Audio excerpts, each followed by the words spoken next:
శ్రీ గురుభ్యో నమః. అందరికీ నమస్తే అండి. స్త్రీ పురుష వశీకరణం, ఇది ఫోటో వశీకరణం. స్త్రీ కానీ పురుషుడు కానీ భార్యాభర్తలు కానీ ప్రేమించుకున్న వాళ్ళు ఎవరైనా సరే, ప్రేమించి మోసపోయిన వాళ్ళు ఎవరైనా సరే, అలాగే భార్యాభర్తలు అక్రమ సంబంధం పెట్టుకున్నా సరే, వాళ్ళ ఫోటోలు కింద పంపిస్తే చాలండి. వాళ్ళ ఫోటోలు పేర్లు ఉంటే చాలు.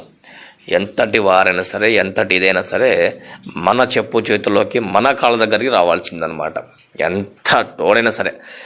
ఇది చాలా చాలా శక్తివంతమైన వశీకరణ మంత్రం. ఓం ఐం హ్రీం క్లీం ఫట్ స్వాహా. ఓం ఐం వశీకరే వశీకరే స్వాహం అని ఈ మంత్రం జపించాలి. ఇది చాలా శక్తివంతమైనది. ఇది మనం ఒక్కసారి చేస్తే మాత్రం అవతల వాళ్ళు ఎవరైనా సరే, ఏ పర్సన్ అయినా అవని, మన చిటికెలో మన కాళ్ళ దగ్గర రావడం ఖాయం అన్నమాట. మీరు అలాగే యూట్యూబ్లో చూసి మోసపోవద్దండి, నాకు సంప్రదించండి. అలాగే మా ఛానల్ని సబ్స్క్రైబ్ చేయండి, లైక్ చేయండి.